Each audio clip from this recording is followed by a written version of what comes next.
What's up guys, Dan Watson, learningcameras.com, and I've got my trusty workhorse 5D Mark III here, and we're right on the cusp of some rumors of the 5D Mark IV, which should be out shortly. So I just kind of wanted to go over some of the things that I liked about this and what I'm looking forward to and hoping for from a camera like the 5D Mark IV. Now, this has been my workhorse camera for a reason, and that is there's really no genuine weak point on this. I call it the jack of all trades. I mean, you've got a solid resolution sensor, you have decent video recording, especially 3 years ago this was still the top for video recording in a DSLR, and you have good low light performance, sensor performance still, and you still get that high resolution center. The autofocus system is amazing in this thing. So it really is truly an all-around good camera. However, it faces some stiffer competition now from Nikon and some of the others when it comes to the photography capabilities of it, and honestly it's been pretty much completely outdone on the video side of things with cameras like the Sony a7S and the GH4 and even the Samsung NX1, which from a quality perspective in many ways blow this away. So I wanted to kind of give you guys my opinion, since I've been using this for about 3 years now, and what I am expecting and hoping for to upgrade in the 5D Mark IV. Now the first thing is going to be the sensor. Honestly, this is kind of the weakest point of this camera right here, and it's not that it's horrible. It gives stunning results and great image quality, and I've seen some amazing photos taken with this camera. However, we're seeing some better results from some of the sensors from Nikon and Sony, and so that makes me want a little bit more from this. And kind of the weakest point of me for this sensor is going to be in the shadow areas, and if you try to lift those at all, they're very grainy. The entire image in general has very high noise results even at low ISOs, and so that's kind of the area that I think that Canon can improve on the most. And definitely you see a lot of banding and noise, and because of that you don't get great dynamic range out of this, because if you try to lift those shadows you really got to ride the noise slider to try to make sure that those shadows don't get too noisy and not too much banding on those. And you know, really they never look completely black either. They're just a little bit magenta and a bit muddy looking. And so overall I just find the sensor to performance to be just on the muddy side, and that's the biggest thing that I would like to see changed in this camera. Now build quality wise, the camera is very, very nice. You've got solid weatherproofing on everything. I love the controls, the locations, everything about that is going to be great. Now I would love to see Canon do a little bit more with maybe the water sealing. They're probably going to keep the same style body and minor improvements, so I'd love to see them blow us away with something.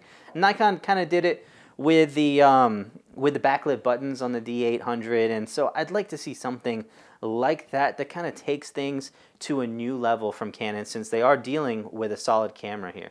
Now the video side of things is where this really begins to fall apart. There is so much competition in DSLRs and mirrorless cameras right now on the video, and Canon is really at the back of the pack from a manufacturer that was leading it in these DSLR cameras with the 5D Mark II. Now they do have their cinema line, but they just have not been implementing some of the same quality and features that we see in that line in their DSLRs. And for Canon to stay competitive on this, that's the first thing that they're going to have to change. And you're talking 4K video and 1080p at least 60 frames a second. That's not undoable for them at all. But another thing is going to be that they need a full pixel readout from this, because this kind of line skipping and things like that just make for a very muddy image when compared to some of the other cameras that are doing that. And the Canon is just really going to need to up the quality, not just on the resolution size, but the image in general. Now, they've always been good on colors, so that's something that that's going to be pretty consistent. However, I'd like to see them implement some of their codecs and that they have in their C100s and C300s, 1DCs, that give you a little bit more dynamic range, some better workflow from the image, and overall, they just need to up their image quality when it comes to that. The 5D III is also a little bit weak on the feature side when it comes to video. I mean, sure, you have your manual recording out from audio. However, that's going to be kind of it. We don't have anything in terms of like focus peaking. You can't zoom in on the image while recording. There's just these little things that they could do to up performance and up the features.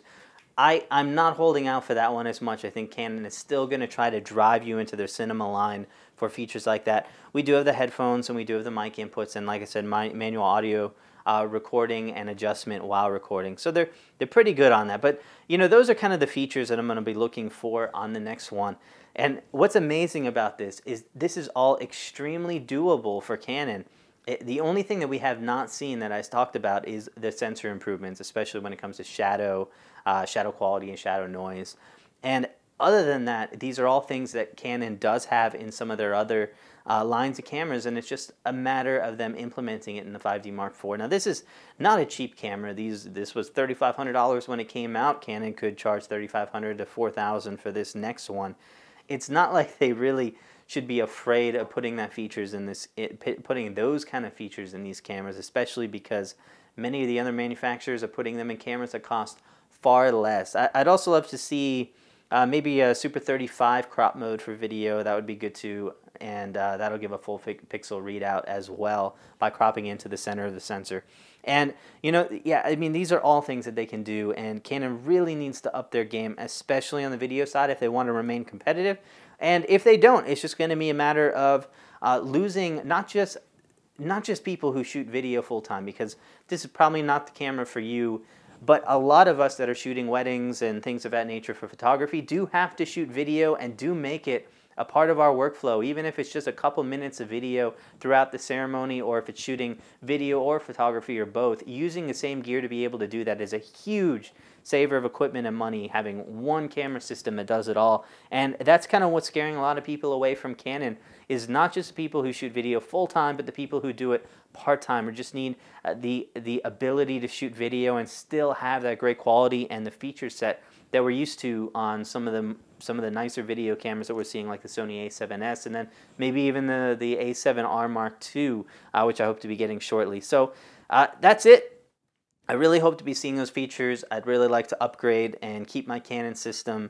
You know, there's a couple options for you right now. Canon's still one of the most expensive DSLRs on the market in this body range, so something to consider, and I really hope that they're going to up their game. So, you know, keep with the channel.